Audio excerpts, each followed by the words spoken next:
Welcome to the September 13th, 2021 Education Committee and Supplementary Regular Board Meeting of the Lower Merion Board of School Directors. We are asking that those attending tonight's meeting in person to please wear a mask. Your mask should remain on when giving public comment at the podium as well. The board believes it's in its best interest and the best interests of the students of the district to hear comments from district residents. An opportunity will be given for public comment in person and through the chat feature, which will be read by Ms. Buckman. This meeting is being live streamed and video recorded with sound for public broadcast. All participants joining via Zoom will be muted upon entry. We have just the one thing on the agenda tonight, a very important review of the special education audit, and I'm going to pass it over to the superintendent. Thank you, and welcome everyone. This is a report that obviously got held up in our COVID situation, and so that's one of the reasons why it's taken this long to get done. About 5-6 years ago, when I first came to the district, one of the positions that the board supported in my early recommendations was that we have a program evaluator, and we were lucky enough to find Dr. Christine Paul. We shipped her in from her position as an associate professor at Purdue University with a specialty in educational program evaluation, and and the reason I wanted the position was because typically in a district our size, a medium-sized suburban district, when there's a program evaluation, the program evaluation is done by the people who are performing the program. And so there's some inherent bias in that, even if they try very hard to look at it as discreetly as they possibly can. And what we're looking for when we do a program evaluation is we're looking for the distance between where we are and where we want to be. So it's very naturally a search for things that we could do better, things that we feel are issues for us that we want to put something in place for. And so we ask for, in this case, an outside program evaluator. This is the second program evaluation, large program evaluation that we've done so far since I've been the superintendent. The first was the Gifted and Talented program. The second was academic support programs. And here's a good example of where we were. In order to take a look at our academic support programs, Christina began to take a look at those issues around student data and found that we really didn't have as strong an architecture on collecting that information. So we put a pause on that while we improved the data collection and the architecture around that for that program. At the same time, we wanted to take a look at the special education program.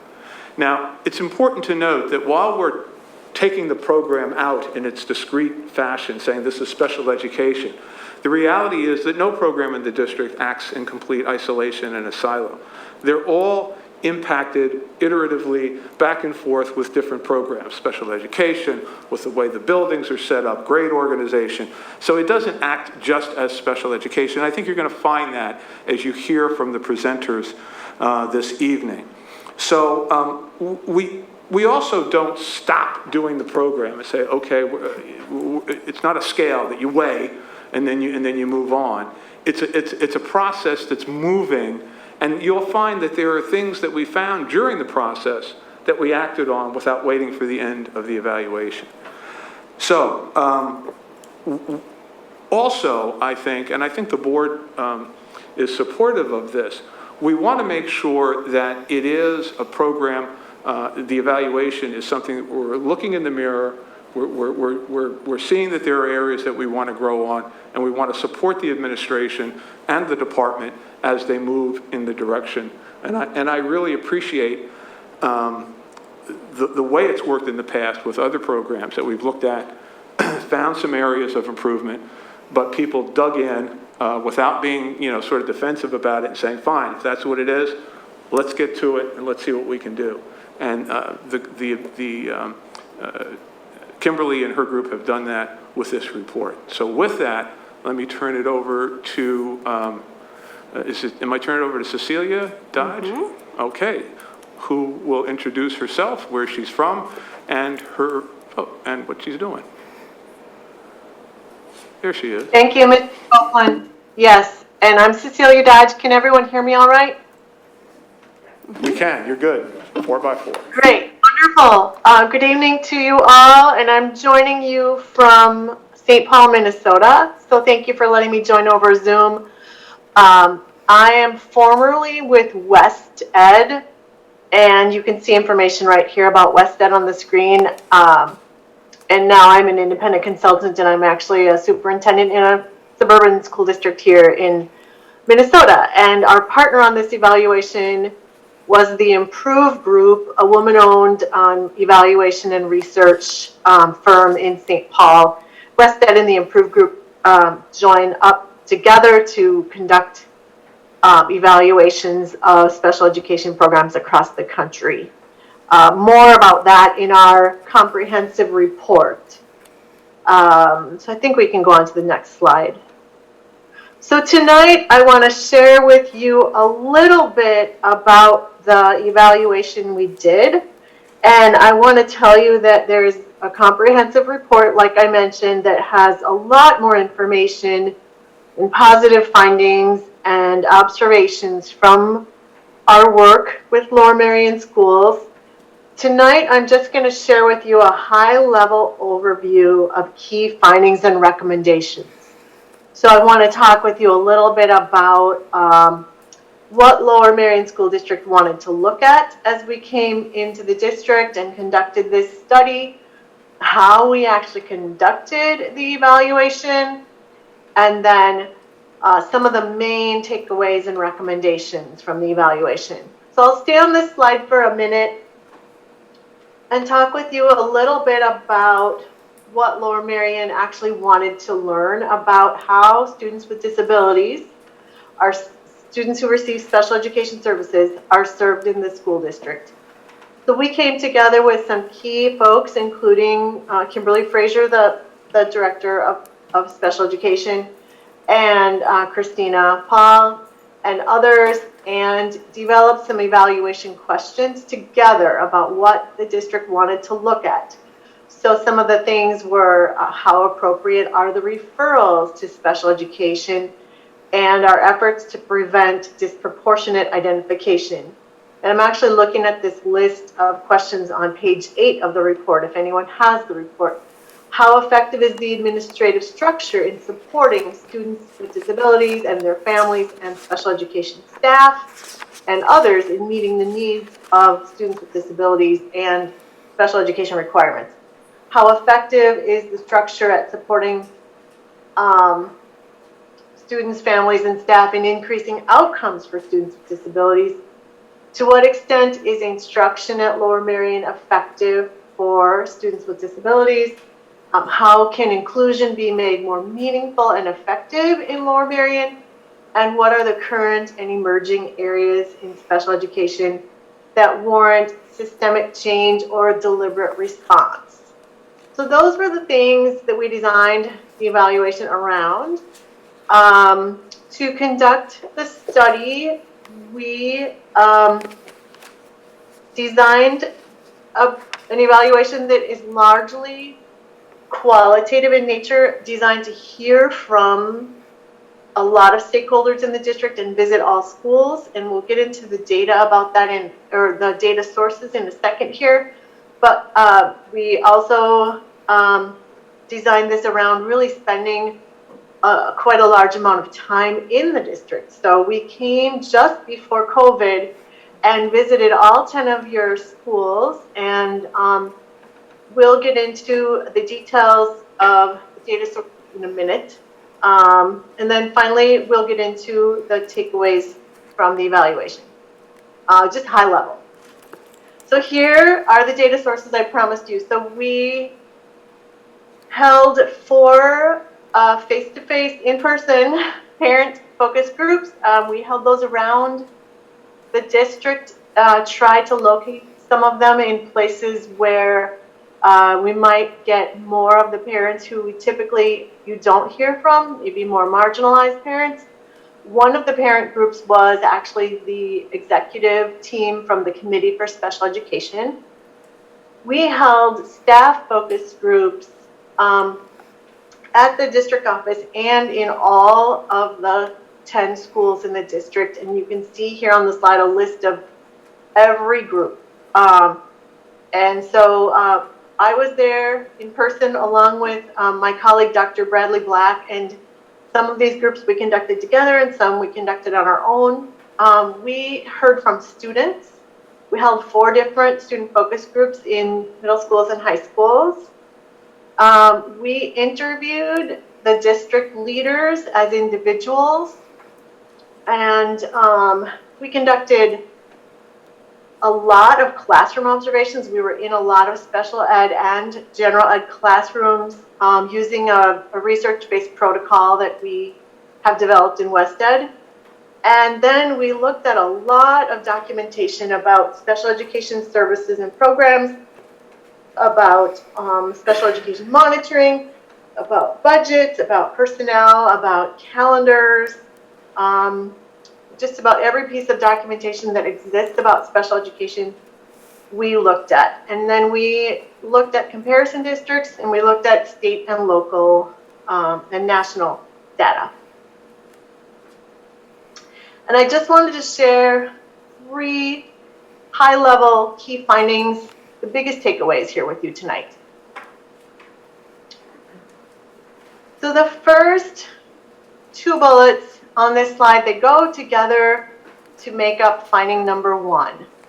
So we noticed that in an affluent district such as Lower Merion, there tends to be sort of a litigious nature to special education, especially in affluent districts, but we noticed that it was more than usual in Lower Merion, with kind of the climate that's been created by staff attention and district attention to preventing litigation and potentially over appeasing parents who sometimes go beyond what may be reasonable in their expectations. So, for example, I heard a parent kind of brag that they had monthly IEP meetings, and they had that written into their child's IEP. And so we got the sense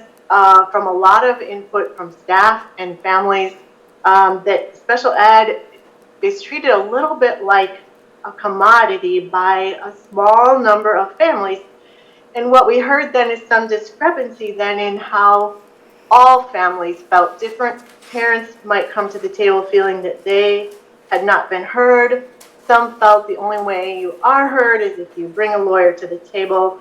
So some of the families in your district aren't as financially able to do that, but it also sort of creates this vicious cycle where it diverts staff and administrators' time and attention away from providing, to really provide special education services and monitor progress in the way where we all have the common ground, where we're all interested in meeting student needs. So that was the overarching observation.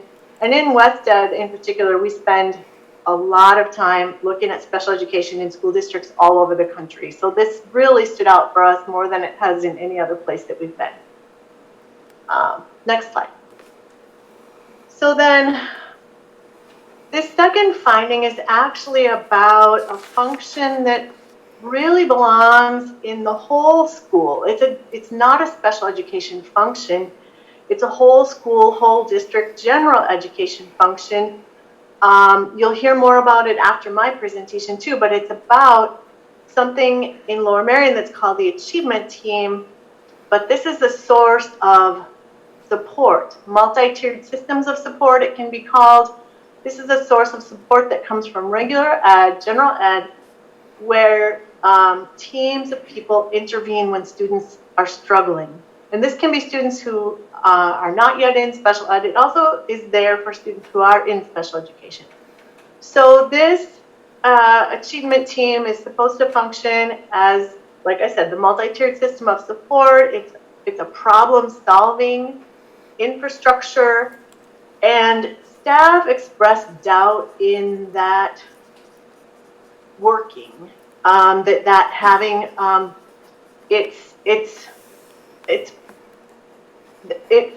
they express doubt in it functioning as well as it should be. So Some of the things we found were inconsistencies in record keeping, inconsistent access to data about how people had intervened on behalf of students who were struggling.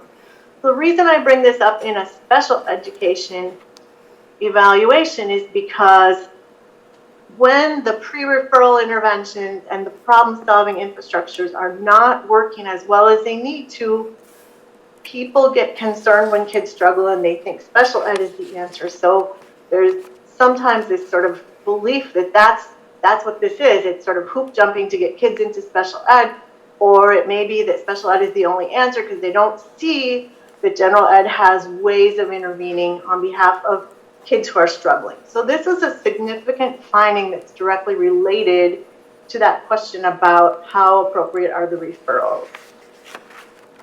And finally, the third high-level finding, we know that Lower Merion is very committed to placing students to inclusion, I guess is what I should say. Lower Merion is very committed to inclusion. But we found some people who felt that placement in the general ed setting, this was staff and sometimes parents, placement in the general ed setting is denying students with disabilities the services or opportunities that they need to get instruction in the skills they needed. So sort of a narrow focus on how students with disabilities can achieve their IEP goals and get their needs met. So this became a question about expanding that thinking on an individualized basis.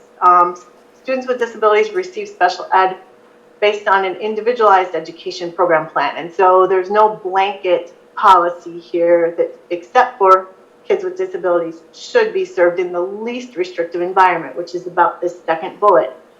And so strengthening the understanding of inclusive practices and the various ways kids can have their IEP goals served, I guess, could improve outcomes for students with disabilities.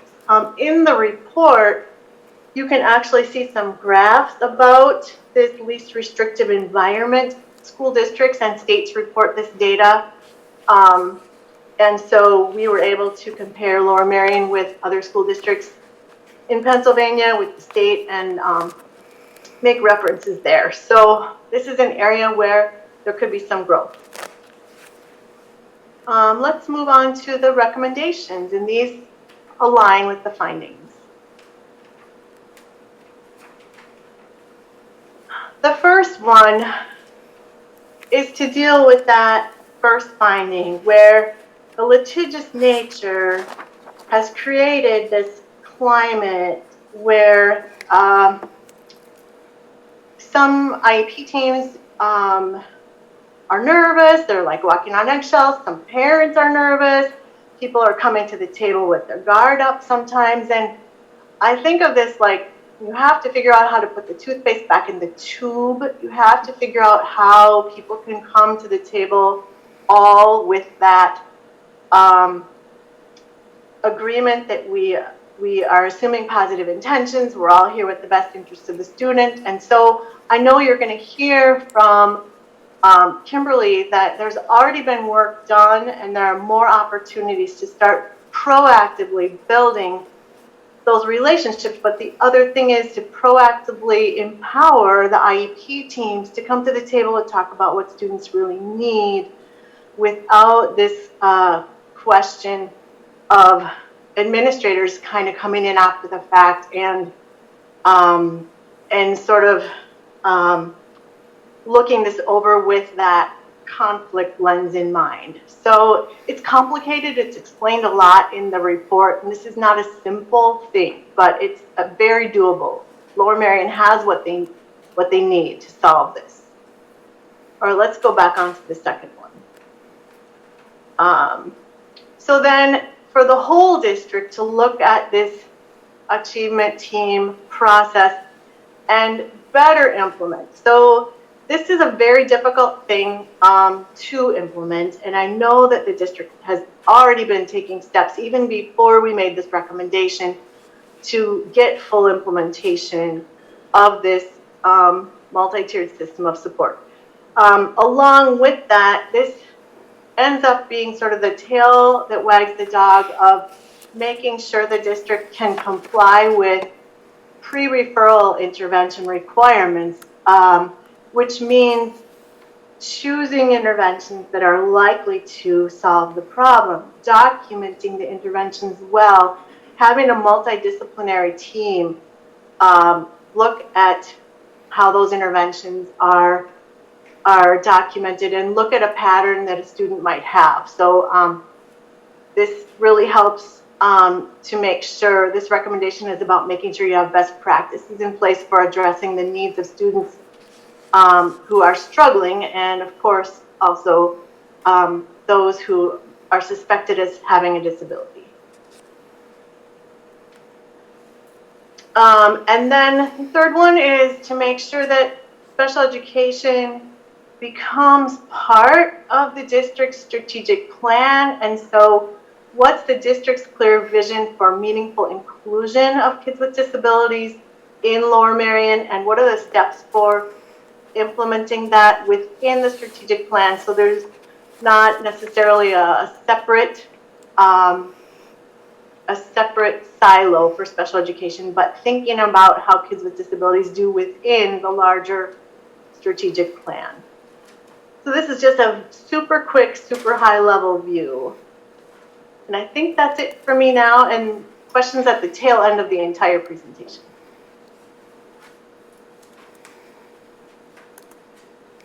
Well, thank you so much, Cecilia. I'm going to take over to do a little transitioning here. Cecilia and Jill and the rest of the team at the Improve Group and West Ed, we thank you for the work that you've done for us, and we thank you for your persistence and your flexibility as we moved through this very strange past year in trying to wrap up this evaluation.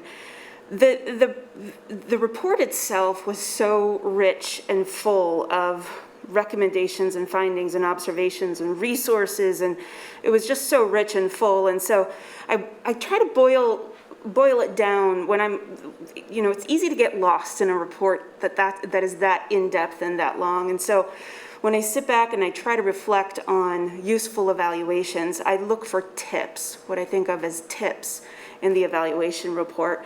Tips, things that I can take action on immediately. There are some things that we found out even during the process of just trying to get the data to the evaluators that we realized, hey, these are some things that we can fix right now. So we fixed those last spring of 2020. That's the T. The I is for the things that I want to earmark because we need to investigate those things more deeply. Maybe there's some findings and observations that popped up that surprised us, and we need to know more. So for example, in reflecting over the course of many hours with Kimberly and her team, one of the things that we've really wanted to learn more about is this idea of paraprofessional use. And some of the things we learned about paraprofessional use across our buildings surprised the administration at the district level. And so she and her team, Kimberly and her team, have already started thinking about ways that they want to understand the use of paraprofessionals across the buildings better, more deeply. So it gave us something to investigate more deeply. And then finally, the P. I always go back through these reports and I think, what are the things that jump out as those items that we really need to develop a plan for? Because these are not things that we can change overnight. You can't just flip a switch and institute a multi-tiered system of support. Or you can't just flip a switch and have everybody embracing inclusive practices in the way that would be an exemplar district, right? These things take time. They take planning, they take teamwork. And so these are the three kinds of ways that I look at evaluation reports, and these are the ways that I've tried to structure conversations with Kimberly and her team as we've put this plan. What am I going to say? I'm looking at Alexis like she's going to tell me. This is typical of me. I get lost in my thoughts. as we've sat and started sketching out some preliminary plans for how to move this work forward, these are the ways that we've structured those conversations. Now, the other thing about evaluation work for me is that I'm always trying to make the products and the process of evaluation as useful as possible.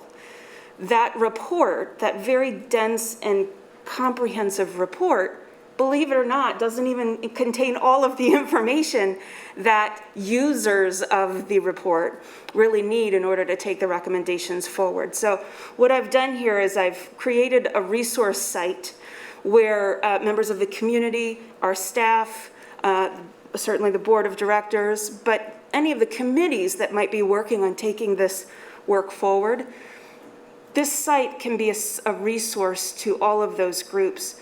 This is where you can find the evaluation report. This is where you can find some more information that gives you a little bit of a broader context for why the evaluation was initiated.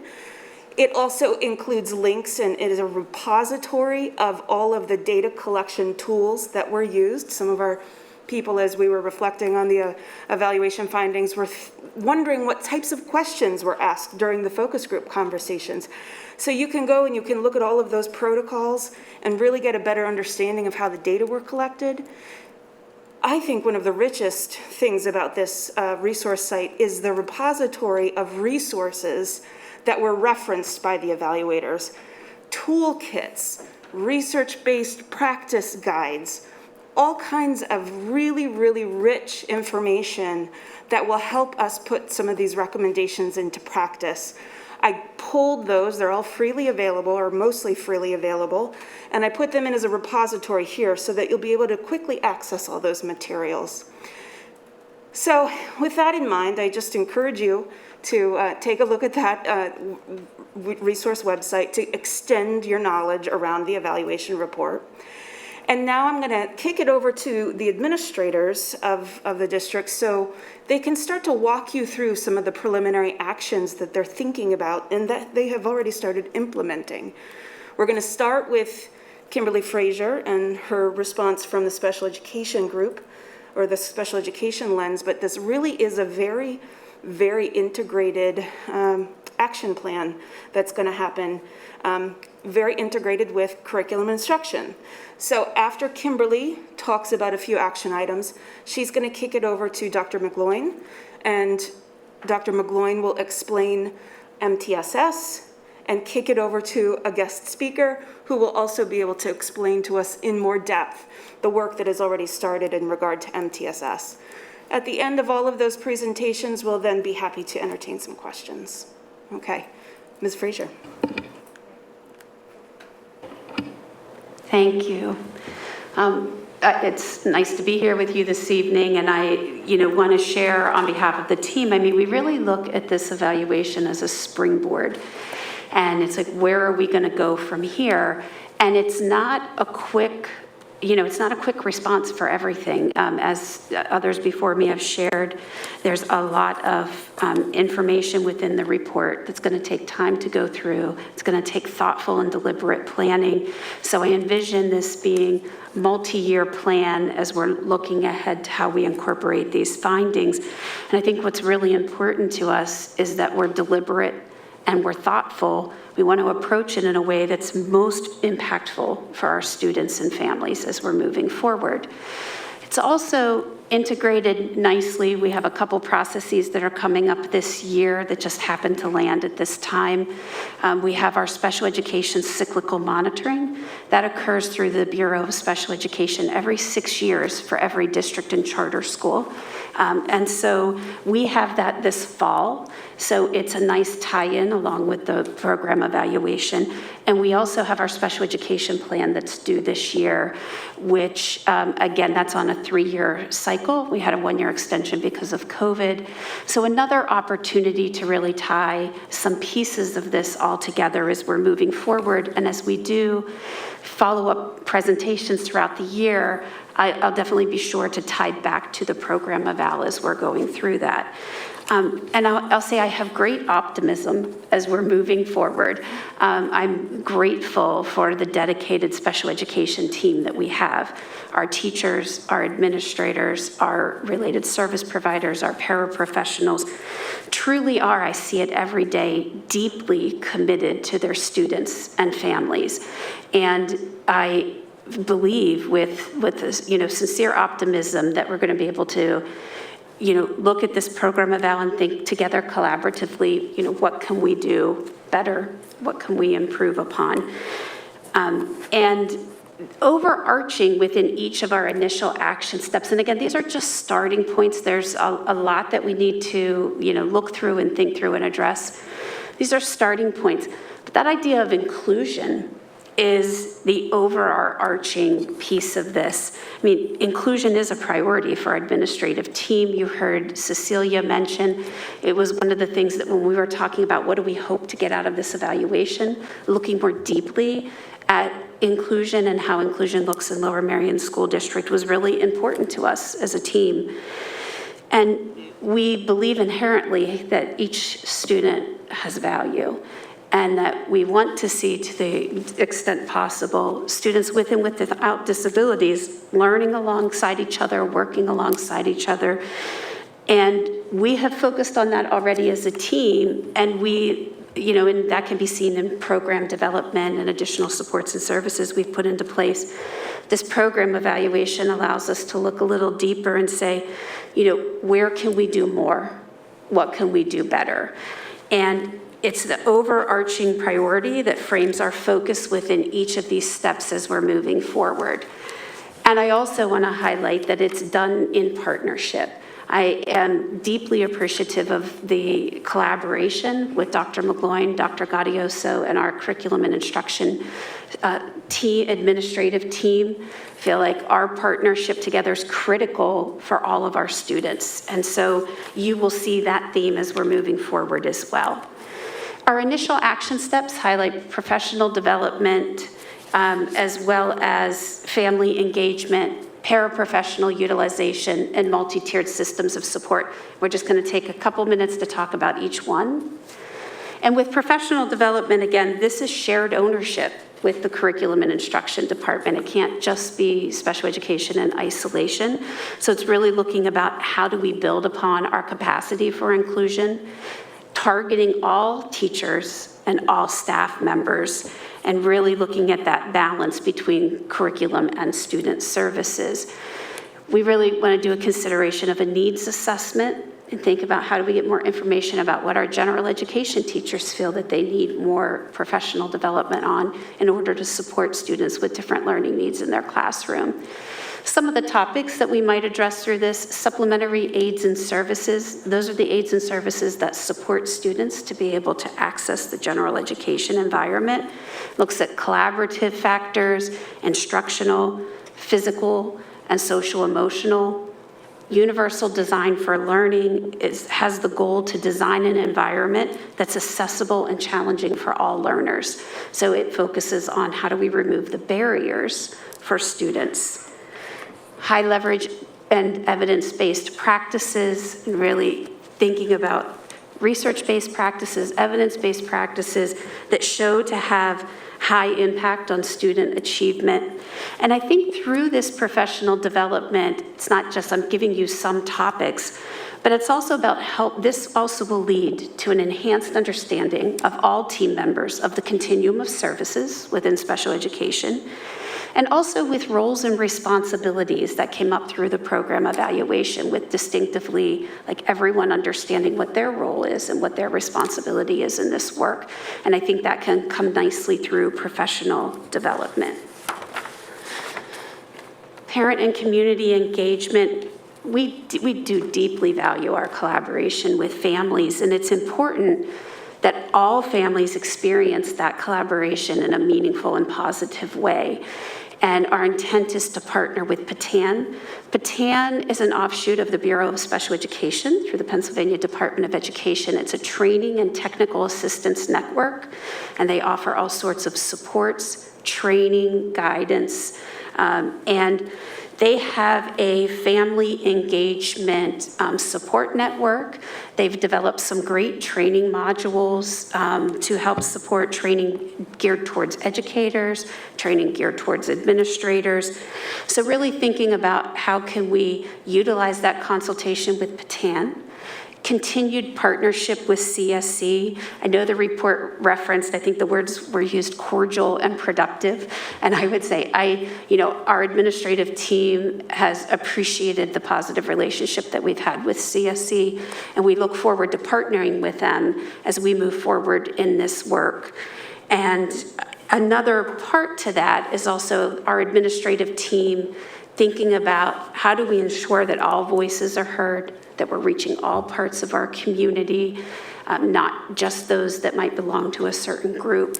So really thinking about that, and also thinking about how we can provide information or training to help all parents and guardians feel like they can access the system.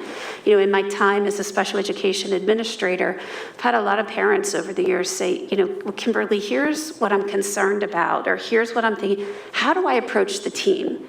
How help me on, give me guidance on how do I bring that forward to the team? So something like even navigating the IEP process, what to expect.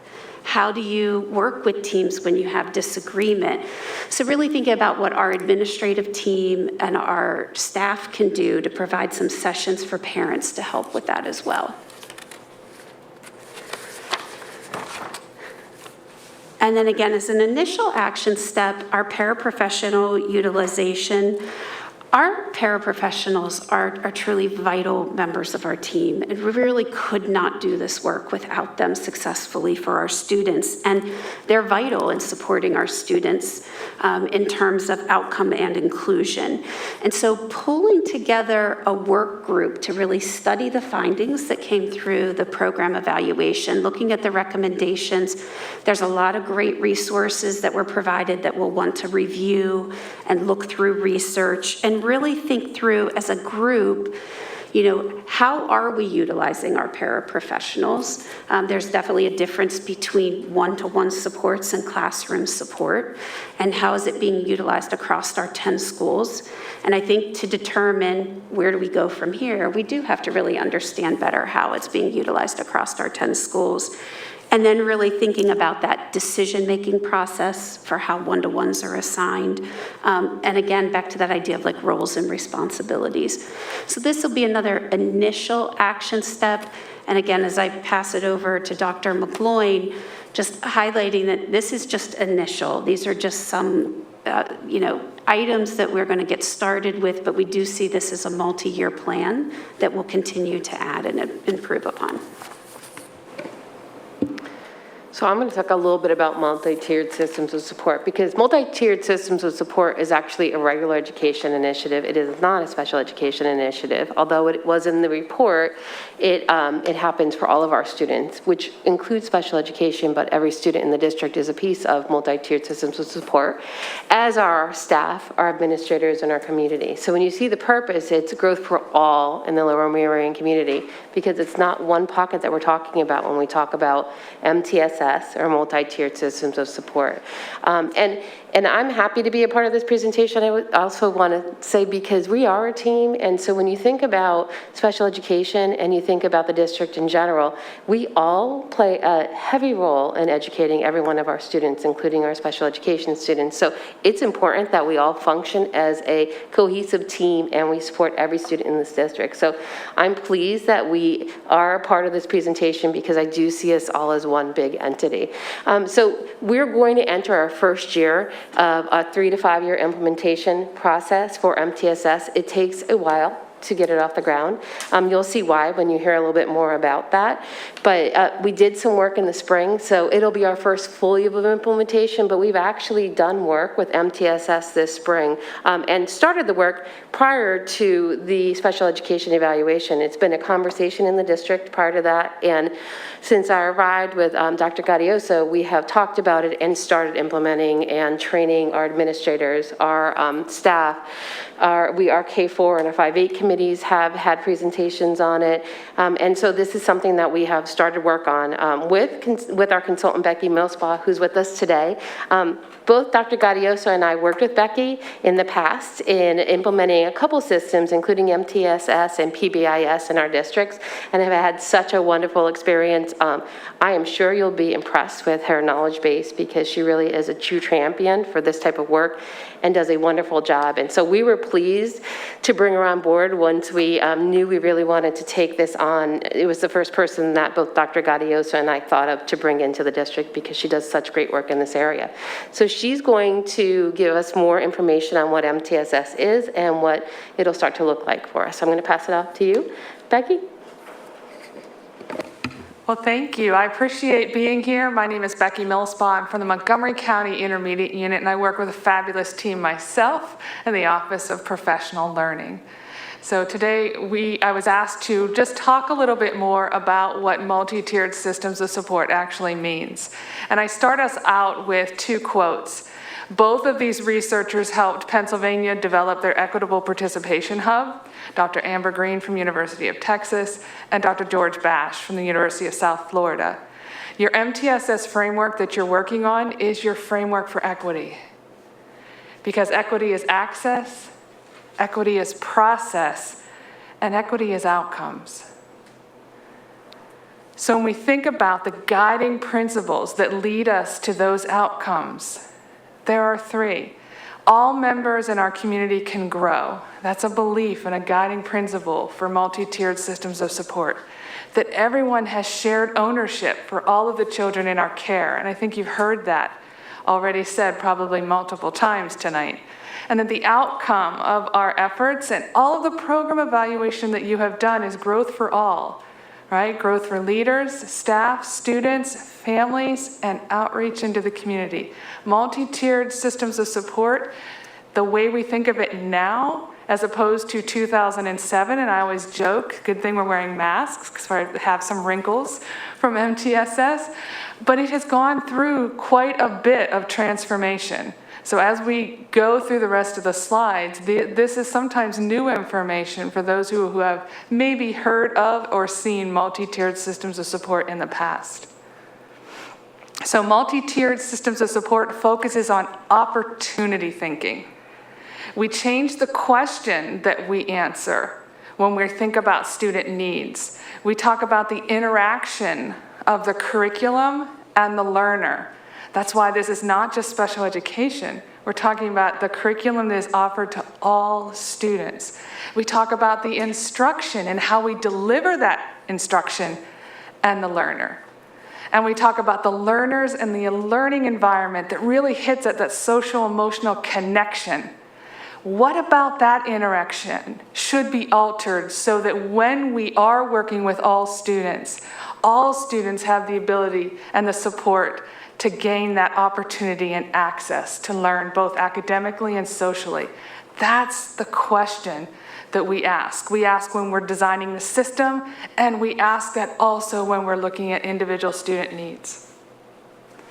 So when we think about a tier support delivery system, oftentimes you see a 2-dimensional. It really isn't.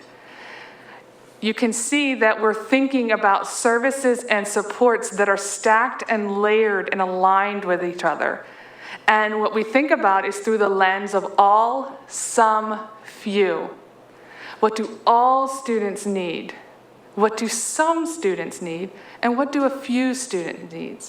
And when we think about how we determine that, we look at time, focus, and type.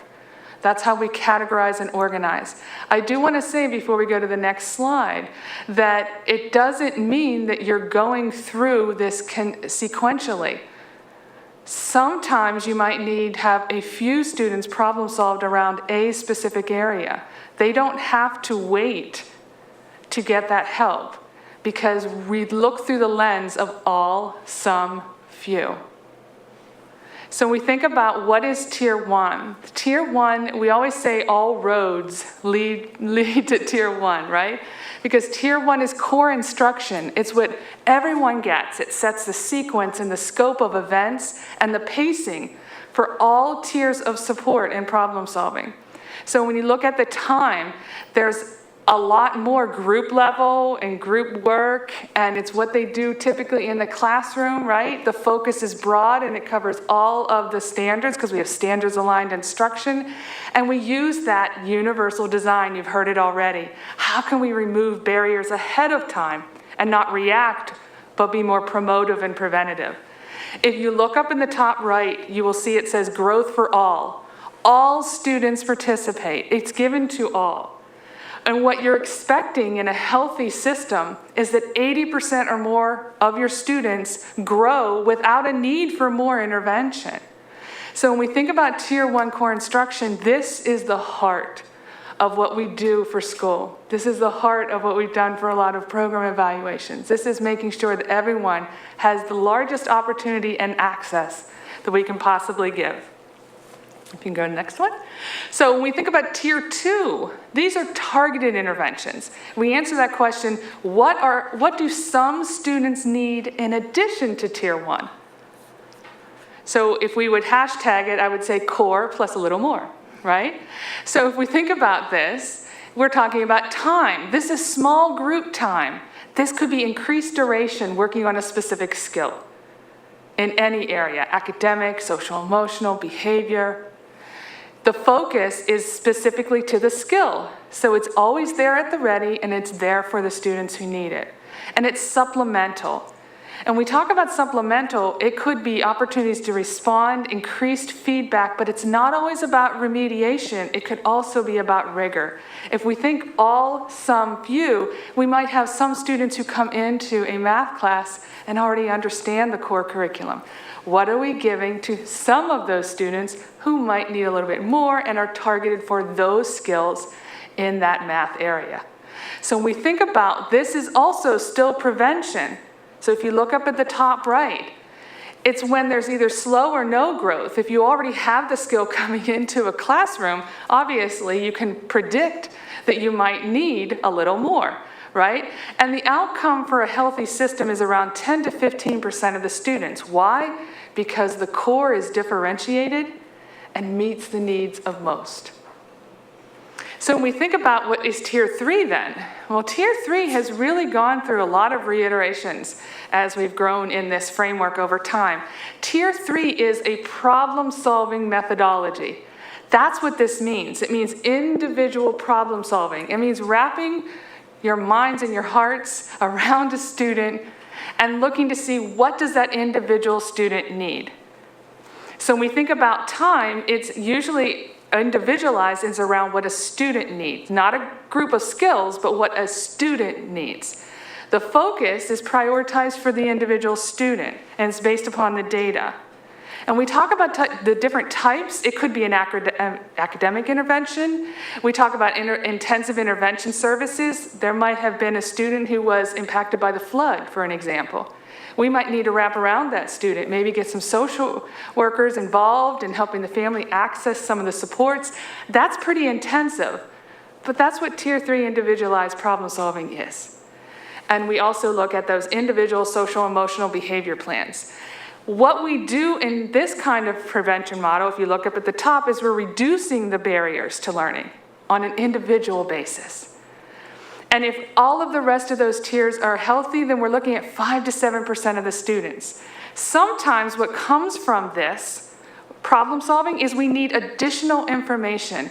The additional information may be through a special education evaluation to really add to what we know and the information that we have about a student. But it does not necessarily mean that. So when we think about Tier 3, we talk about individualized interventions. Really think about what that student individually needs.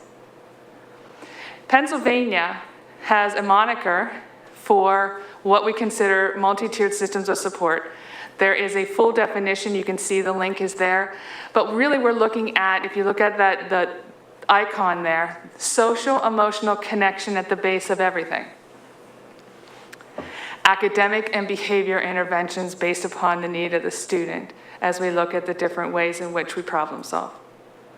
And we're really looking for the efforts of problem solving in every single support that we give. Remember, we don't have Tier 2 students. We don't have tier 3 students. We have supports that are more intensive, and those are supports that are in tier 2 or supports that are in tier 3. So when we think about it, it's equitable access for all students. There are some key elements that as your district goes through this needs assessment that they've been talking about, these are going to be what we call the keys to the kingdom for your district plan. And as we go through this year, each one of those areas is going to be looked at a little bit more closely to see what you currently have in place and what, from the information you have, what you would like to improve on. And you'll hear some of that in what follows after me. So when we think about what that plan and design will be entailed, we've got to make sure that there's systems to support staff, the right information to provide decision-making and inform, and those come together to provide information about what practices, what evidence-based practices are going to be put into place for both student achievement and social-emotional wellness. These are the elements, these are the design elements that you'll hear in your action plan moving forward. You'll hear from all three, because when there's tight communication from all three of these design elements, is when you will achieve those outcomes of access, process, and positive learning outcomes. So I leave you with the idea, I hope none of us are stuck in traffic tonight, but I leave you with the idea of multi-tiered support systems as the vehicle for equitable outcomes. Remember that MTSS at its most basic level involves ongoing learning, using information to gain insight, improve and evaluate practice, and identify the areas and needs of that additional work so that all students are impacted positively and there's growth, opportunity, and access. And that really fits with everything you've talked about tonight.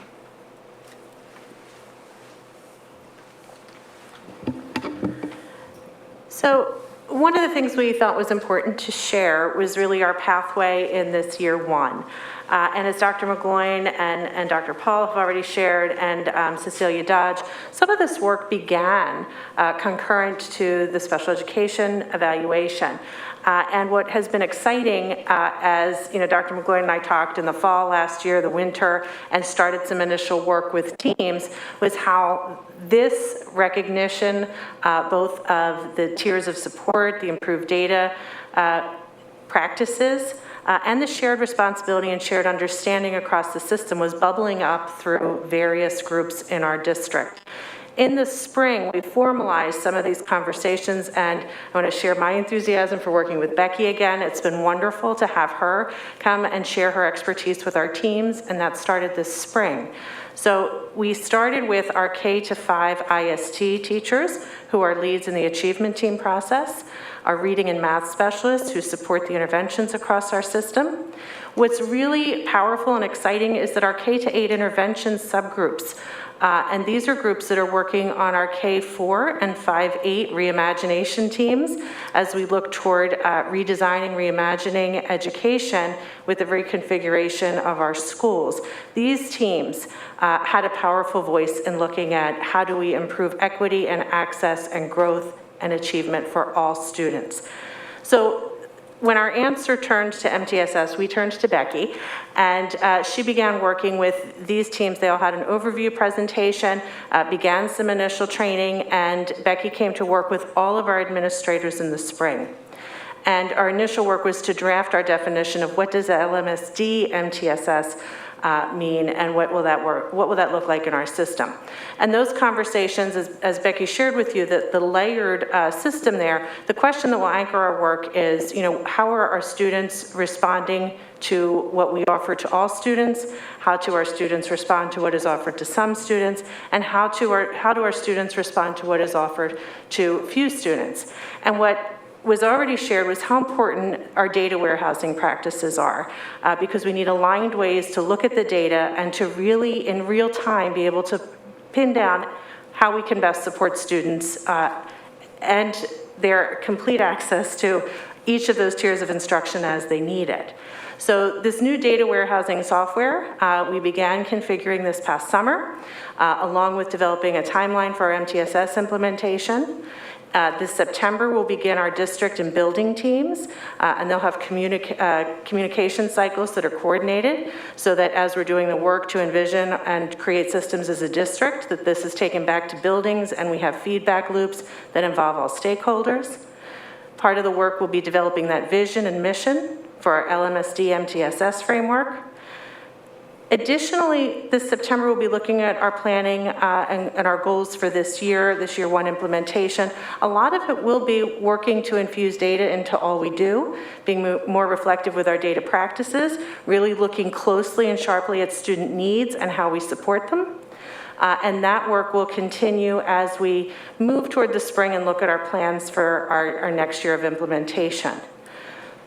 So after the initial goals are set, we're going to spend time implementing those and working more closely with layers of our system to answer those key questions about how our students are responding to what we're offering in each of these areas of support in that core, what we do for all, and then what we're offering for some and for few.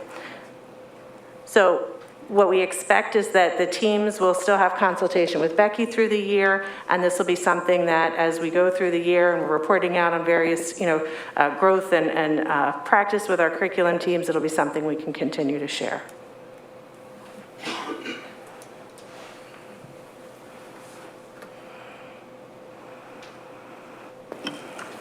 Thank you, everyone, for that very thorough presentation. I wanted to open it up to the board now to see if there were any questions. I have two questions, and I apologize. I was not at the curriculum committee meeting. Thank you for this very, very comprehensive look. My first question is about finding 3. That participants share concern that placement in general education denies students who receive special education services an adequate opportunity to be provided instruction on much needed skills. And then, well, it just seems like the goal is a lot of inclusion, but that that doesn't necessarily, that's not necessarily the best outcome for the student. And so I didn't quite understand, sorry, I'm not using the right lingo. Inclusive practices, I think, is something that's really admirable and important, and I know something that LM prioritizes, as others have said, but that's not always the best for the students. So I just wanted to hear, because if those things continue to not be in alignment, I can see a lot of continued friction in the process down the road. And so I just wanted to hear a little bit more about that. And then my second tiny question is, I'm just wondering, I didn't realize that this whole MTSS is not only a practice, but also a system. So that's kind of neat. Is it replacing something else? Or is it new and the goal is to reinforce the practices through data, as you said? So sorry, those are two very different questions. Yeah, thank you. And I appreciate your question because I think it's an important clarification that inclusion doesn't mean that 100% inclusion in general education is appropriate for all students. We have to still be deliberate and thoughtful that each of those decisions at the IEP team levels, it's appropriate for that individual student. And that will sometimes not be fully in general education 100% of the time. So I think that that's a really important distinction. And when we talk about inclusion, we're not saying that we want 100% for all. We want the full continuum of services. And I think through the professional development, part of that is helping our team members fully understand what that continuum means, what the different supports and services look like, so that we're sure that what each individual student is receiving is appropriate. Okay, thank you. That helps me a lot. Before you go to the next one, Cecilia, when you found that observation, you didn't necessarily have specific examples of specific students, did you? Mr. Copeland, we definitely saw students in special education classes that we thought would do well in general ed classes, but we didn't look at their IEPs. It was just a visual, like, wow, so just a 30-minute observation in a classroom. So, yes and no. Okay, maybe I didn't ask that as artfully as I could. Okay. In other words, part of the finding was, as I understand it, there were students who were included, but included to the point where they may not be receiving the specific direct instruction necessary. Was that accurate?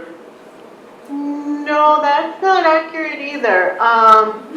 We found that there were staff who believed that if students were more fully included, they may risk missing out on specially designed instruction. Staff were believing that specially designed instruction could only happen in a special education setting. In some cases, that instruction could be delivered in a general education setting by lots of different ways. So we were encouraging the district to look at more inclusive practices, which would mean how can kids with disabilities make progress on their IEP goals in the general ed setting more often. And that's partly because of the federal and state special ed laws that require children with disabilities to be educated with their general education peers to the extent, appropriate. So we were looking at your data and thinking more of the IEP goals, students might be successful more often in general ed if the kinds of work that Kimberly was talking about, the kinds of professional development that happens together, special ed and general ed together, learning, differentiated instruction, having those systems in place and those supports in place that your presenter was talking about with MTSS. Kids with disabilities may not need to be able to be pulled out into a special ed setting as much as they currently are to receive specially designed instruction. But of course, as your first person, the questioner mentioned, it's an individualized decision, and it's never an all or nothing kind of a proposition. It's based on students' individual needs and the team's decisions together. Thanks for the clarification, and that leads to the second question, which is how might the MTSS system be supportive of knowing when and how that instruction is included is inclusive, but is also specifically designed for the student's needs? And an IUP may actually be Tier 1 instruction for a student as well. That might be how we're delivering the Tier 1 instruction. So I think you had asked if it's replacing something, and it doesn't replace anything. What it's going to do is enhance what we're currently doing. So we'll take a deeper dive into our data practices and look at data, and not just academic data. We talk about data a lot, but I feel like when we talk about data, we're always thinking about Keystone exams, and we're thinking about PSSAs and, standardized test data. That's not necessarily the data that we're talking about when we talk about MTSS. It could be absenteeism, it could be visits to the nurse, it could be formative assessments that PLCs are evaluating, and they recognize that a group of students need to get taken, in a small group just to learn a skill set. And so really data becomes a whole different framing. And so that's what we're talking about. So it doesn't replace, but what it'll do is enhance the way that we're using our data, enhance our systems. We may see that we have some Tier 1 issues that we have to make some adjustments on. So that's the kind of thing that we look at with the system, but it doesn't actually replace something that we have currently. Okay, and it won't put a lot of administrative burden on already overburdened administrators, hopefully? I think it's just a different way and a different framing for them. And in some ways it makes it easier because we're really trying to diagnose what's happening and adjust. Right, it's like more of a portal that everyone can. Yeah, right. Okay. Yep, and we have achievement teams and we have data teams in the district, so it's just restructuring that a little bit. Okay, thank you. Thank you very much, and I really appreciate the, first of all, the amount of evaluation that we've been doing in the district under Superintendent Copeland's guidance and with Dr. Paul, and just the amount of work that has gone into this, despite what the last 18 months have looked like for COVID. So I don't know when you all sleep, Hopefully you are getting some sleep. I find this really interesting, and unfortunately I wasn't able to be at the CCOB meeting, this past meeting. But I'm sort of following up on what Lori's saying, because it reminds me when we got the report on the gifted program, and a lot of the information that was sort of brought together to talk about ways in which we could improve really actually was addressing all students in a way that this feels somewhat similar to that. Of course, we want to make sure we're meeting the needs of all of our students, and I know that there are many gifted students who also have disabilities, or so I want to be clear. I think everybody needs to have their needs met, but it still sounds like this type of approach could really be benefiting all students. And I'm trying to understand a little bit what Lori was saying is like sort of I understand the data needs, which I could see with, why that would be crucial. That's sort of clear to me. But if you take something like the achievement teams, which were actually instituted in order to be able to provide a more, comprehensive look at students who are struggling and the kinds of needs that they had, how would that be different? In other words, if you have an achievement team who's seeing a student who's struggling, and maybe that student is going to receive services that are not, special education services, and then maybe they get identified. Like, how is this? Is it the? I'm not going to guess. How would that be a different process?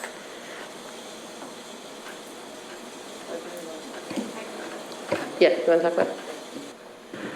So when we think of achievement team, and you may have heard this in the language of the report, was referral basis.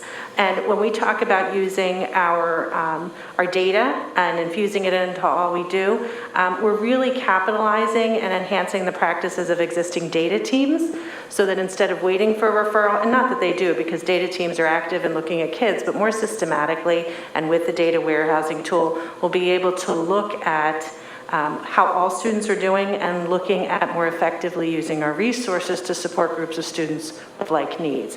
Now, when we have students who, like Becky was saying, may need a little more, we may be diving a little deeper into our data, maybe doing some additional assessment, maybe starting to do individual problem solving, and the achievement team there would still be a critical group that's really coming together for collaborative problem solving.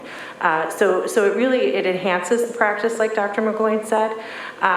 When we think of the role of our ISTs, that role is still there and critical. They may just be supporting the MTS framework in the school and helping to support data practices and collaborative looking at student data and student work, so that we can really be thoughtful about designing all of the tiers of instruction.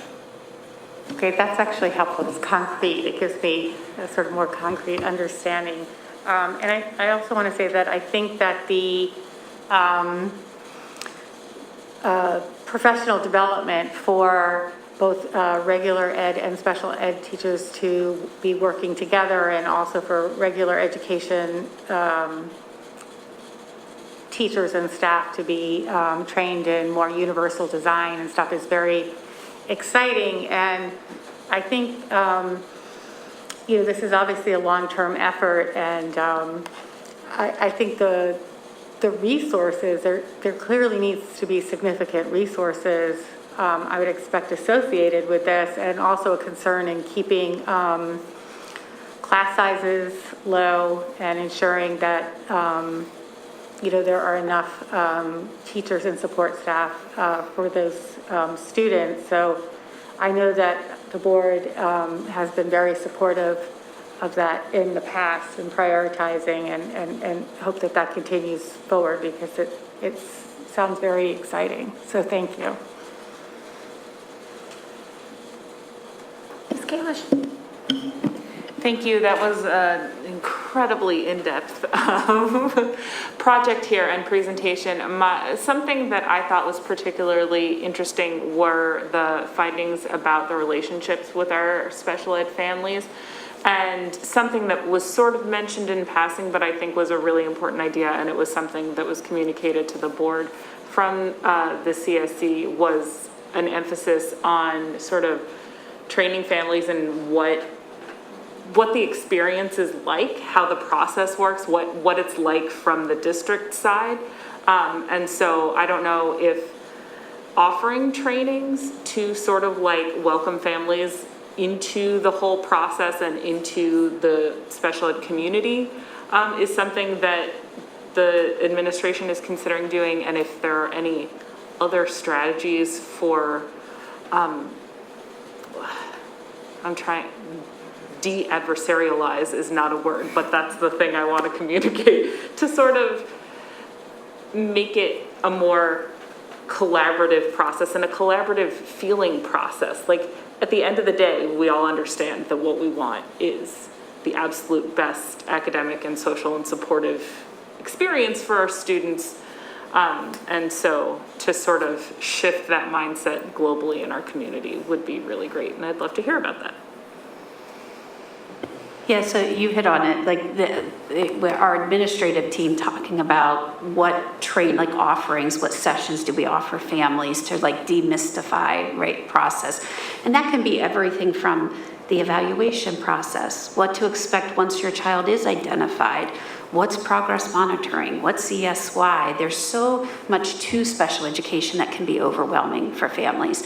And so our team really thinking about doing more of that work within the community and ensuring that we're reaching our whole community, not just those that might, be comfortable coming here to district office for a presentation. So also being mindful of that. And I think to your question about, partnering, my hope is that partnering with Patan and that consultation with Patan, because they've been doing this work on family engagement with other districts, and hoping to bring them in to have ideas for how we would approach that within our community. Okay, that sounds great. Thank you so much. I'm just ask a quick follow-up on that in terms of the, I'm curious so the recommendation for a sort of an advisory committee, what that would look like and how does it complement or work with CSC? Because I sort of see those a little bit as two separate, slightly two separate roles, slightly the same. And I think that the work with Patan, if I'm understanding, is going to start. And I'm just curious if there's been any discussion yet about what that looks like in terms of engaging parents in that. We absolutely need family engagement in that. And so, as I think about our advisory groups as we move forward, we meet, my administrative team meets regularly with the executive board for CSC. We partner closely with them. So we would be inviting and ensuring that we have representation from CSC as part of those advisory groups. But then also thinking about how we can extend beyond that to perhaps families who are not connected with CSC so we can get some mixed representation among that advisory group. Thank you. Thank you. I was kind of wondering a bit like, Shayna's question, which is when a student maybe is identified as having a need to be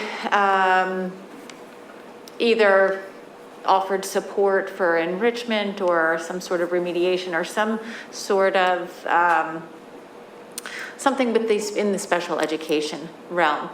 Are parents given, I feel like a navigator, a personal navigator, the way that when people are, ill, there's a nurse navigator to kind of help them make appointments and help them understand what's going to be next. A navigator, a personal navigator, or somebody like a mentor who can explain what they can expect, what's reasonable, what's appropriate, things that are addressing these, this first and second finding. I think that might be helpful. Yeah, and I appreciate that suggestion too, and I think it's pushing us to think outside of what typical structures are in place. Students, when they receive an IEP and have an IEP in place, they have a case manager. The case manager is a professional staff member who is the primary contact for the family and can answer those questions and walk them through. And for us, your point about mentorship and how do we help families navigate that, I think it's also about us thinking beyond just like that natural structure of a case manager.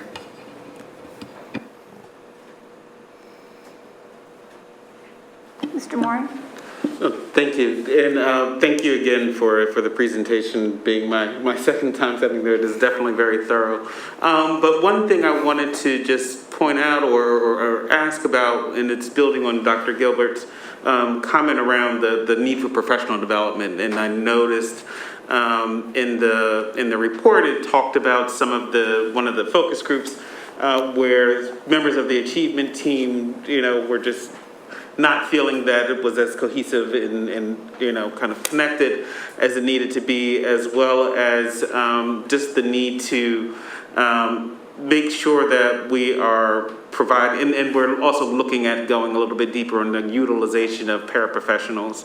And so just in terms of the professional development and the timetable, I also understand this is a 3 to 5 year implementation period. So how are you looking at kind of that structure in terms of, training PLCs and the achievement teams and all of the components that work with what and kind of what are some of those milestones? So Dr. Gaudioso actually already started working with achievement teams and all of our ISTs teachers in all of the elementary schools. And they've met with Becky Millsbaugh as well. And so we are starting at that level to restructure and re-envision what that looks like. This year will be more of a year of us looking at our universal screeners. It'll be more of a year of us looking at our interventions. Dr. Gilbert talked about interventions a little bit already. So we'll evaluate those and look at what we should have in place. Do we need to make any adjustments as far as that's concerned? Professional development. We'll start this year. We'll do some training for MTSS just so that our teachers are really familiar with it. But it is really kind of a year of us learning more than anything. And then going into next year, you'll start to see more professional development. That is not to say, though, that that Tier 1 curricular implementation that needs to be in place doesn't take place all the time, because it does. And so you'll see some of that with the universal design for learning as well. So they kind of integrate together. But as far as straight MTSS is concerned, this year is more of us planning, and then we'll start really rolling it out into next year. Mr. Driscoll? Thank you very much for the presentation. I have two questions. Given that Lower Merion today is, I'm going to divide up our curriculum, K5, 6A, next year will be K4, 5A. Seems to me that we are doing a lot of work in realigning our curriculum today to get ready for the fall. Is there opportunities in doing that realignment where some of the things that are being discussed now can come in? By the virtual fact, you must realign curriculum anyway. We have an opportunity to make some of this happen now. Is that a fair assessment of how to look at this, what I'm hearing? I'm not sure that. We both can answer it. So, I mean, we are looking at universal screeners right now. We're looking at how we're using DIBELS assessments right now, because that'll help us do some evaluation of our curriculum.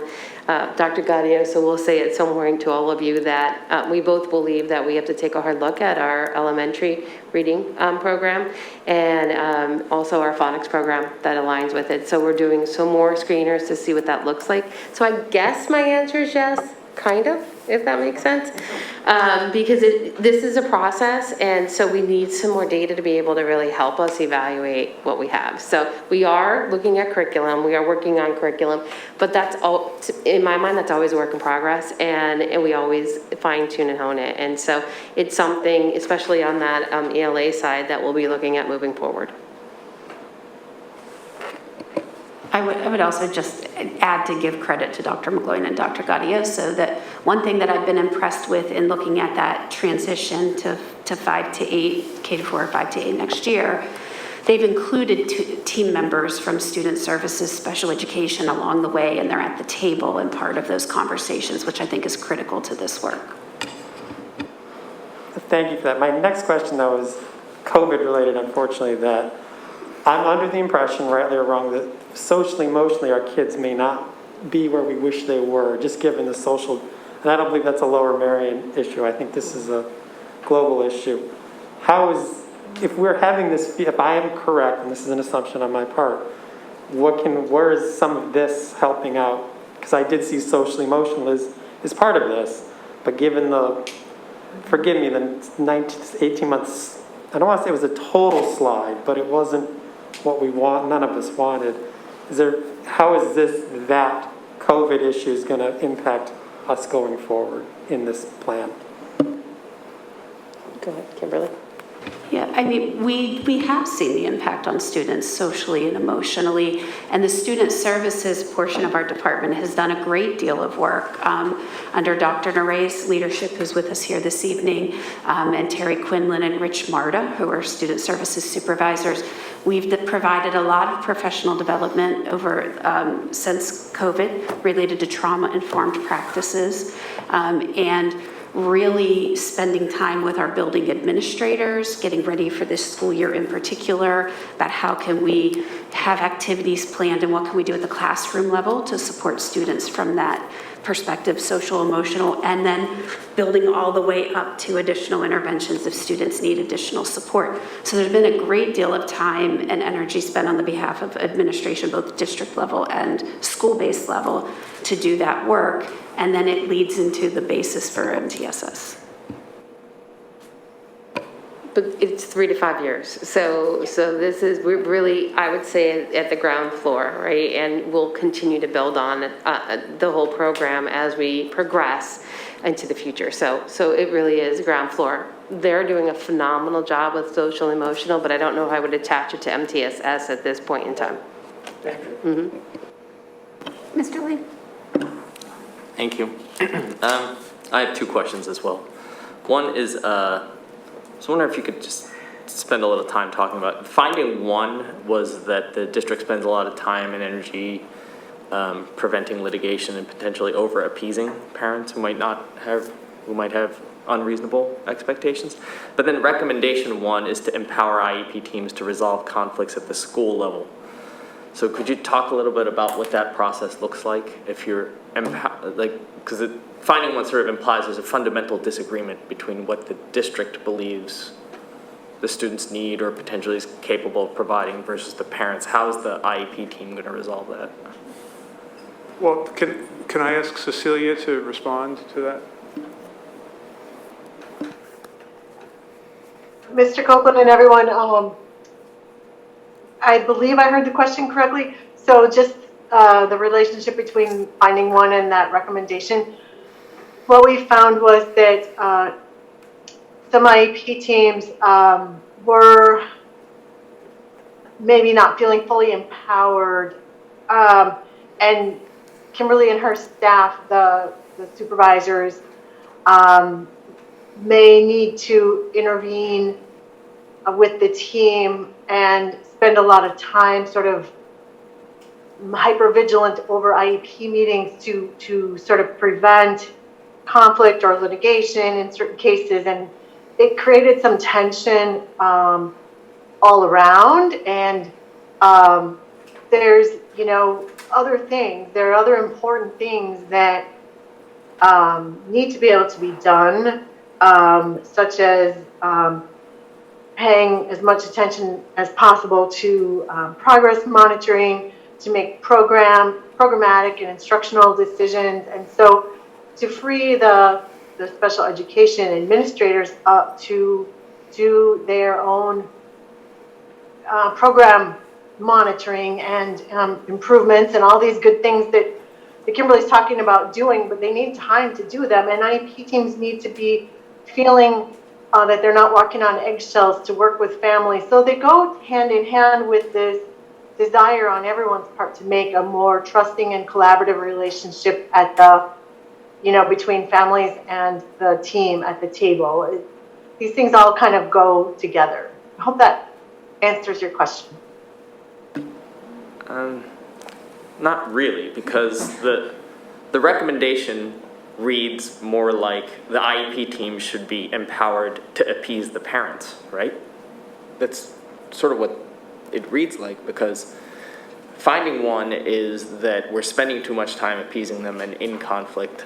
Recommendation one, I'm not saying that it's a bad thing, I'm just saying like it's sort of, the recommendation actually runs counter to the finding, because the finding is that we're spending too much time appeasing, and recommendation one is we're empowering the IEP teams to resolve the conflicts. But how are you resolving it without giving the parents what they're asking for? If we find that, finding one is that we think the asks a lot of times aren't reasonable, but recommendation one is empower them to do that. So I'm just, maybe there's a nuance here I'm not catching. I just don't, I don't see how The nuance, right, the nuance is the climate that's created by this focus on avoiding litigation, and is that people come to the table with their guards up and ready to sort of fight, instead of coming together, all members of the IEP team, parents, staff, and to be empowered to make decisions in the best interest of the child. It's an oversimplification here, but the climate that's created by the tension right now has actually a negative effect on the IEP team's abilities to function well. And teams need to be trained and empowered to make decisions in the best interest of the child. That doesn't mean open up the pocketbook of the district or something, and it doesn't mean that kind of thing. It means to be looking at student data and looking at how the child's going to work on his or her IEP goals and what setting and all those things. So I'd say that you've identified one of the thorniest issues. This is a segment of the educational organization that is the most regulated both at a federal level and regulated at a state level.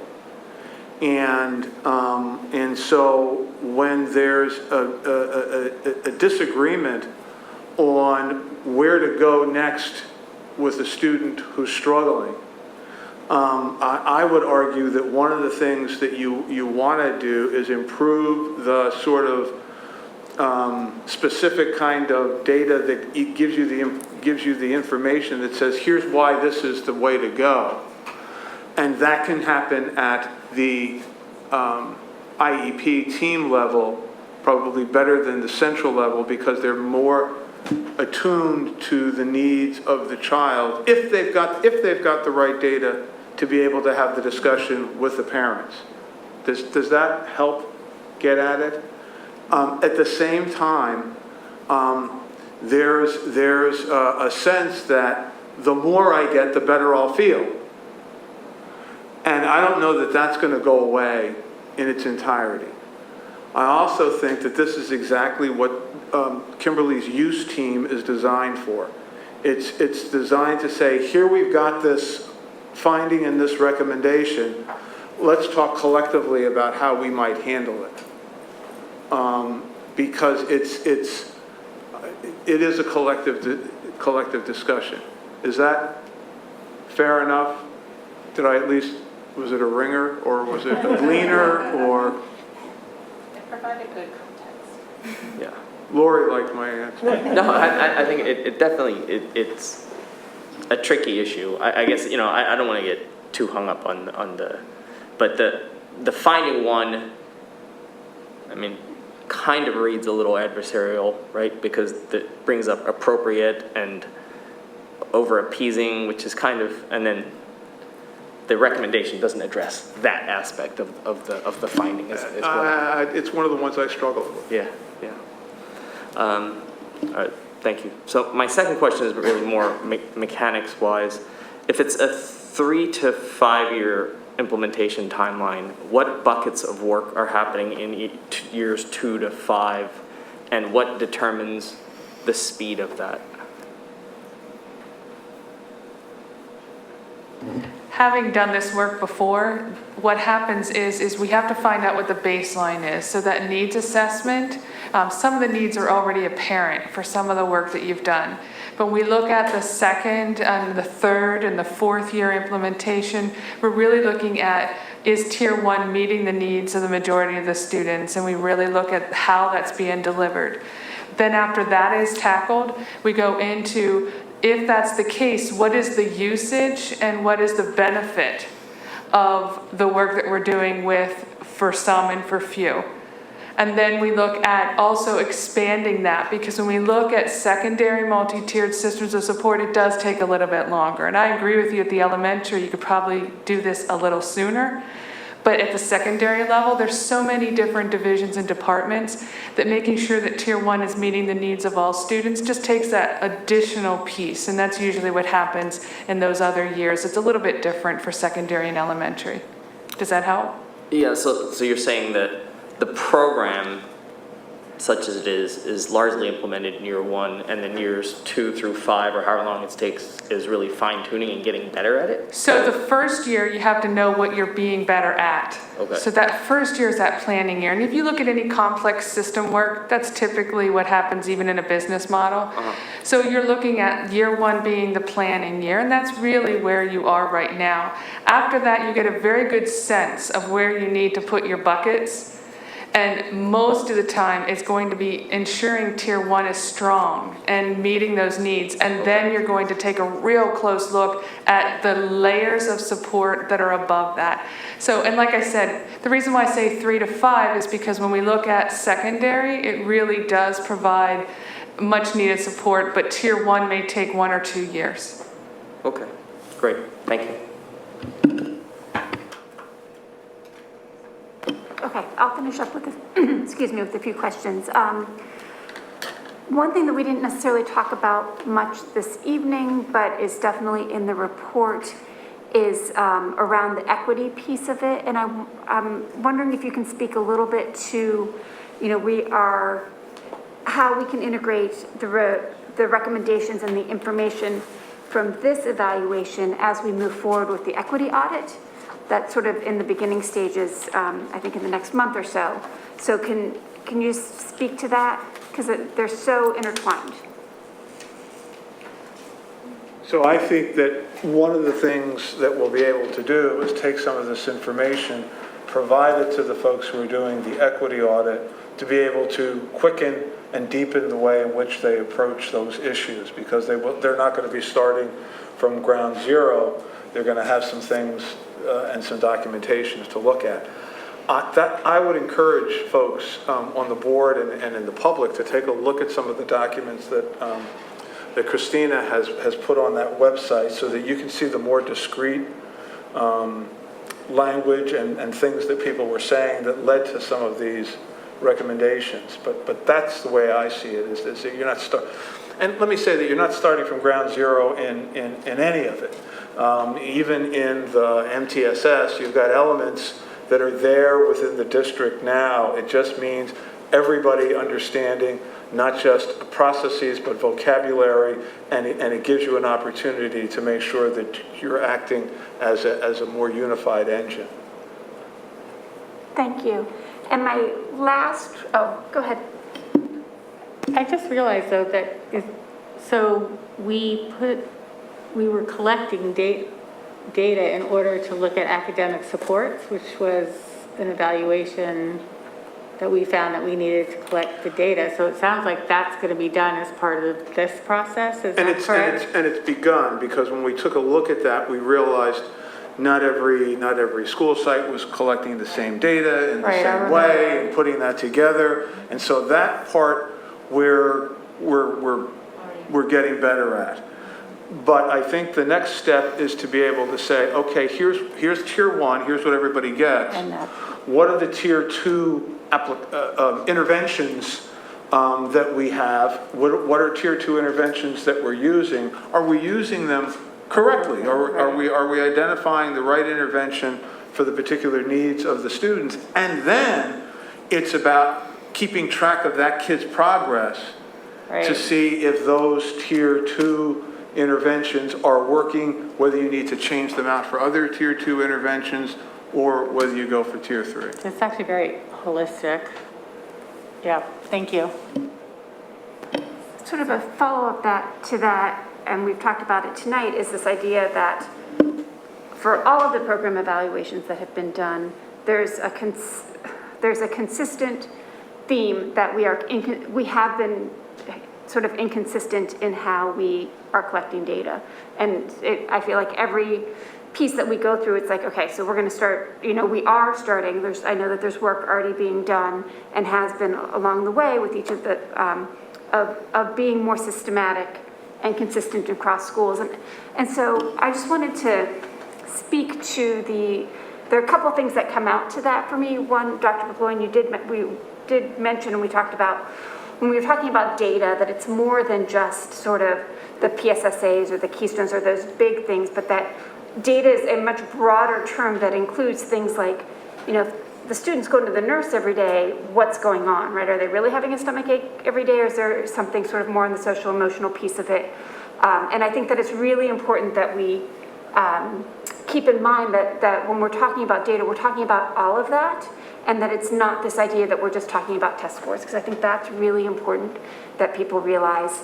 And the other piece of it is I know, or I believe, that there's a strong tension that exists between consistency across all 10 schools, or maybe, consistency across your middle schools and your high schools and your elementary schools, and also that need and desire to have some sort of organic growth within each community and within each school. And I think it's just important to note and acknowledge that tension exists, and that no matter which direction we go, and every time we're doing something, that we're managing that, and we're acknowledging that it exists, because I think that's an important part of everything that we do is sort of that consistency, but also the organic growth.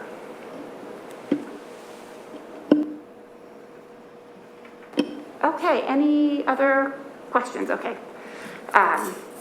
Great, so thank you again for that presentation. At this time, we're going to move on to audience recognition. So if you are at home, you'll see a 10-minute timer appear on your screen, and the chat feature will be open, so you can submit your comments and or questions via the chat. Please make sure you begin your comment with your full name and where you reside in the district. That's necessary in order for your comment to be shared. It doesn't need to be your exact address. A general neighborhood is fine. And while that is going on, we will have our in-person public comment. Mr. Orlando is managing that tonight. So do we have any in-person comments for tonight's meeting? Yes, we do. First, we have Jamie Bassman. Then we have Lauren Higgins, Christina Chang, Esther Kim, and Ruth Jenkins.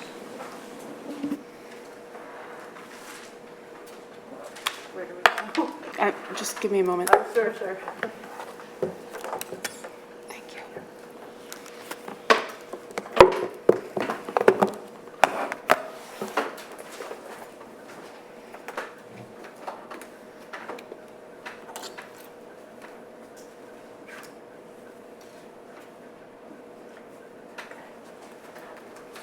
Thank you. For those of you who don't know me, my name is Jamie Bassman. I live in Ardmore. I am the parent of an 8th grader and a 10th grader, and I am the current president of the Committee for Special Education, which is the parent group that represents parents of children with disabilities throughout the district, parents of kids receiving services. And we do also have monthly meetings with Kimberly and Kimberly Fraser, and we collaborate with her team. Lauren Higgins, who will speak after me, is the CSE treasurer. I did have some prepared remarks, and I wanted to stray from them slightly, just to be able to reference some of the comments that I've heard tonight. I wanted to thank the evaluators for this valuable and much needed report. And we, the CSE board, definitely read through the report, nodding our heads very much in agreement with the recommendations. This report definitely spoke to us. I am also really pleased to see the work that has already gone into the multi-tiered supports and services and creating the pyramid, so to speak, out of the two-story house that we currently have, to try to build the best possible analogy. We were definitely also concerned that it seemed like this was tasked to student services and Kimberly Fraser's team, and I'm really glad to see the collaboration with the curriculum committee as well. I will be frank that I do feel that it is really important for parents to also have a seat directly at the table, and that just even in doing so, that would really help, I think, in a lot of ways to lower the temperature. I know that sounds like a bit of an audacious ask, but I'll talk about that in a moment. So I think, in our district, there is, I'm just going to be frank, a culture of reactivity and distrust between parents and administration. And I think that the special education piece mirrors that kind of writ large.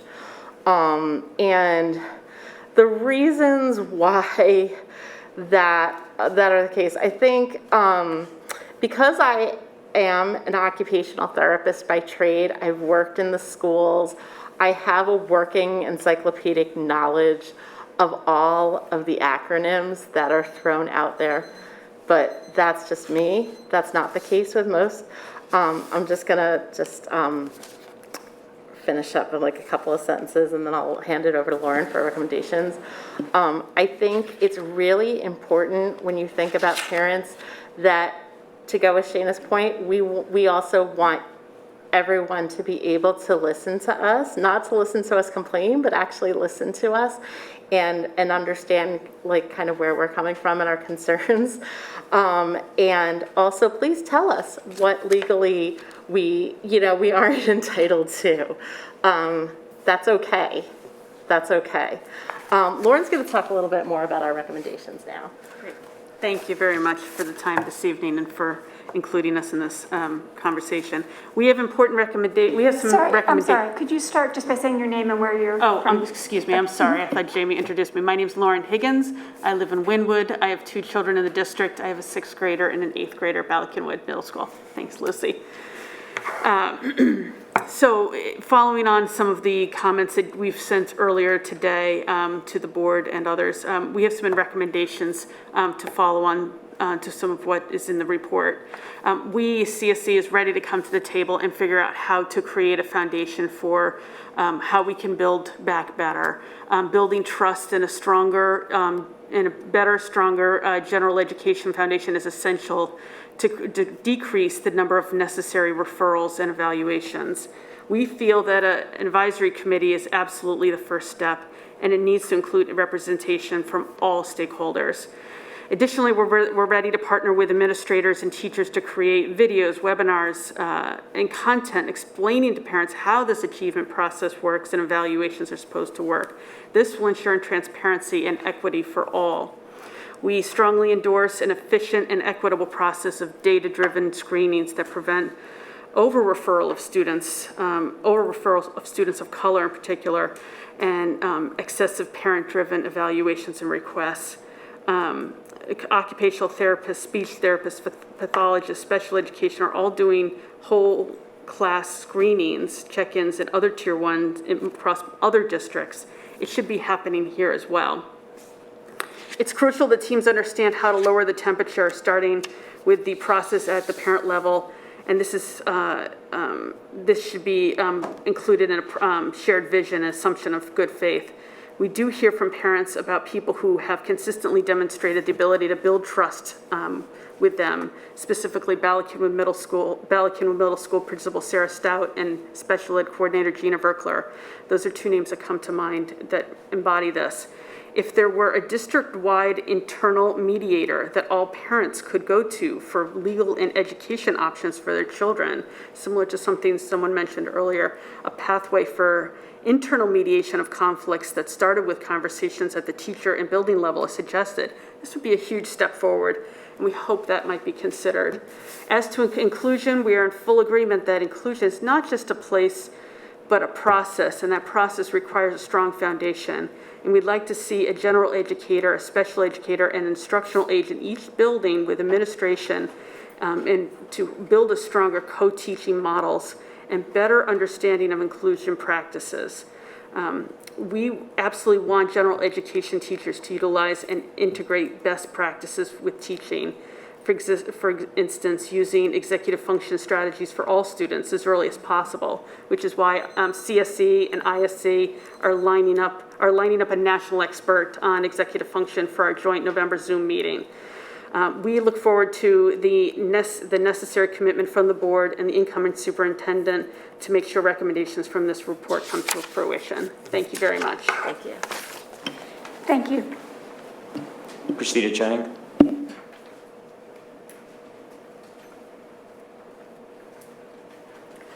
Good evening, Christina Chang, Penn Valley. I'm a parent of a 6th and 8th grader. I have first a comment and then a question. My children are in the general education, regular education program, and Deborah, yes, tonight about a navigator. I think that role exists in the counselors at the school. I had a very wonderful conversation with the middle school counselor a few days before school started, and she mentioned this multi-tiered support system, and so I think the word is out, and it's offered, and I'm hopeful for that experience. Pivoting to my question, I know at every board meeting we have some questions about COVID and health and safety. I was wondering if anybody is willing to give us an update on where we stand with COVID testing for students and staff in grades K through 6. Thank you. Real quick, I can talk more about it tomorrow with the interschool council, but I believe we could not do our county testing until the county approved our plan. I think they've approved the plan. We're expecting to hear from them tomorrow. I expect to hear from them tomorrow, and so the county testing will begin tomorrow, or shortly after. Do you want to speak to the staff? Same thing. They're both, it both comes from the county. So about the staff testing? Right, for the ones that haven't shown vaccination. That starts, we had to get county approval for that too. Esther Kim.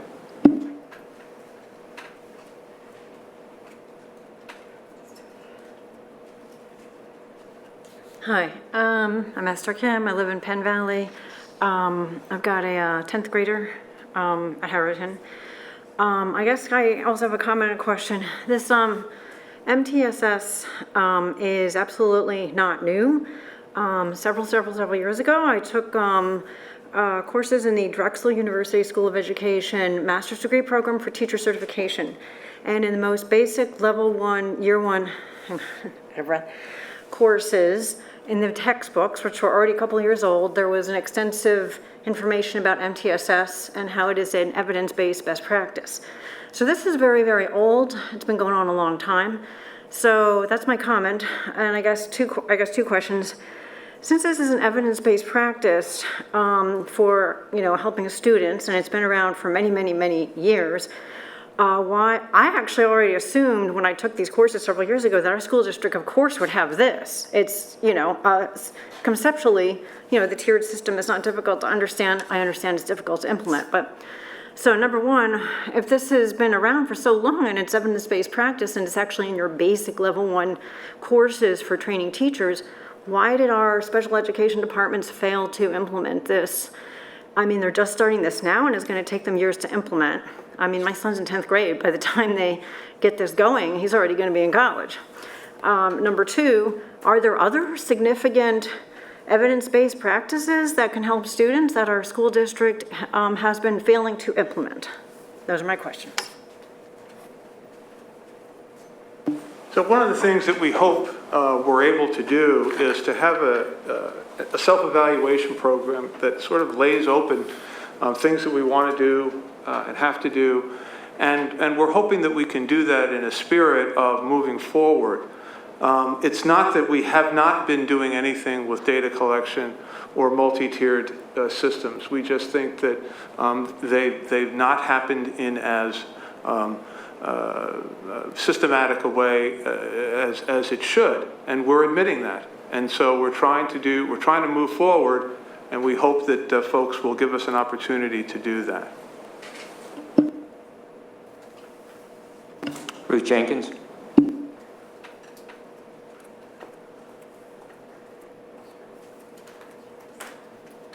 I'm Ruth Jenkins, and I live in Wynwood.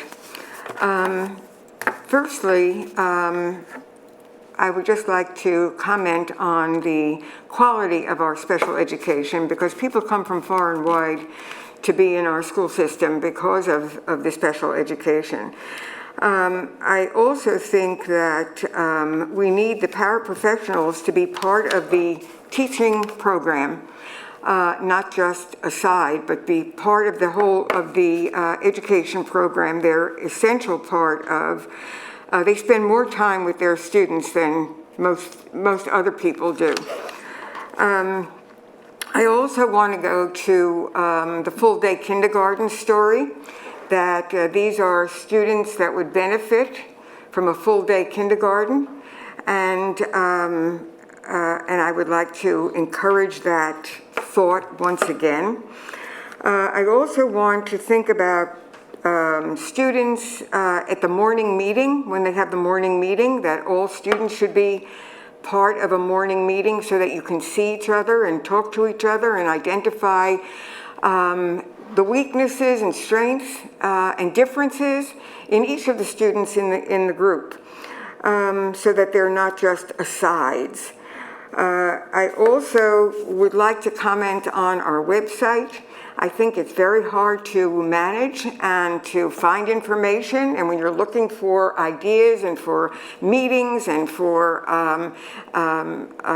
letters that went out only to parents of certain people, and you can't find anything. So I'd like the website to be much more user-friendly for people to be able to find information.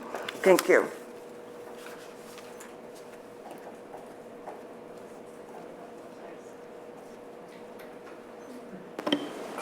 The website I know is up for a refresh, but so. We are working on a website refresh. There were some delays with our provider, but we hope to have it in place within the next month and a half.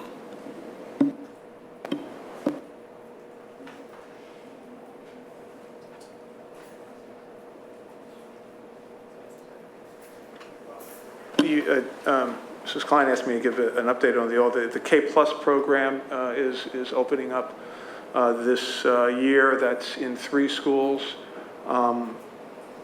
You know, the district has long thought about full-day kindergarten, but doesn't have the space for it. So once there's space, that's something that the board can take up.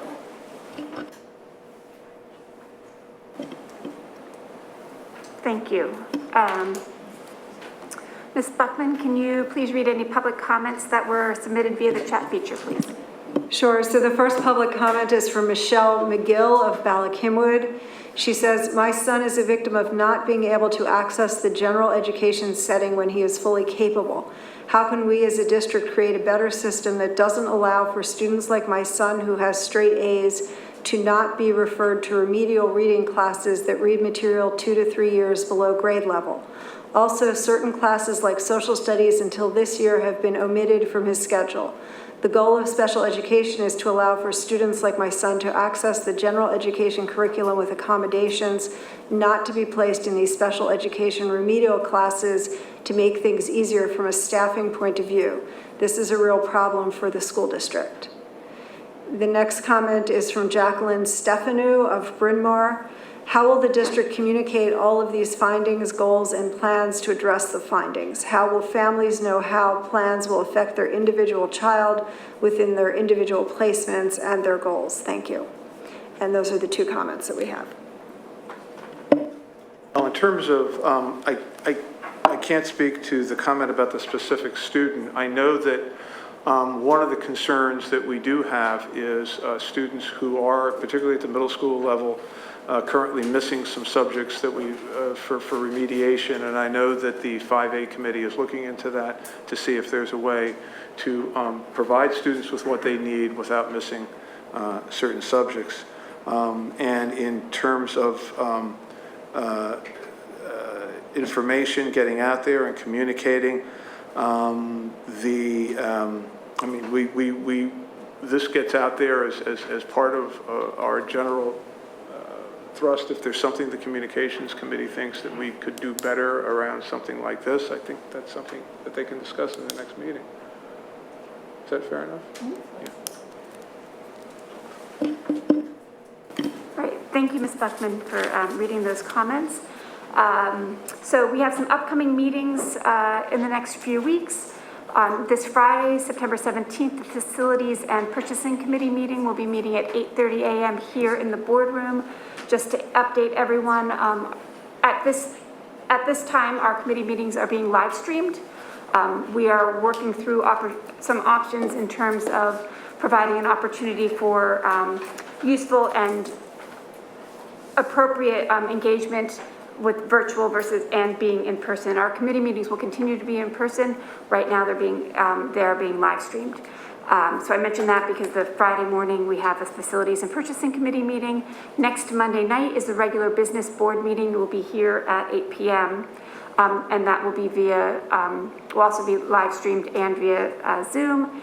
And on September 22nd is the Communications Committee meeting at 7 p.m.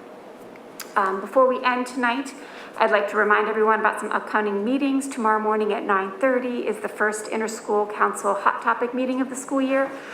Please join Superintendent Copeland and the ISC via Zoom for the annual Fall State of the District. The Committee for Special Education will sponsor its first event of the year on September 28th at 7:30 p.m. So please join the CSD-sponsored webinar, Collaboration on School Teams in Ways That Make a Difference. Very appropriate, sort of tying in with the conversations tonight as well. Information about both of those upcoming events can be found in your HSA newsletters and the district website. There's no further items, so I hope all of your students had a great start to the school year, and this meeting is now adjourned. Thank you.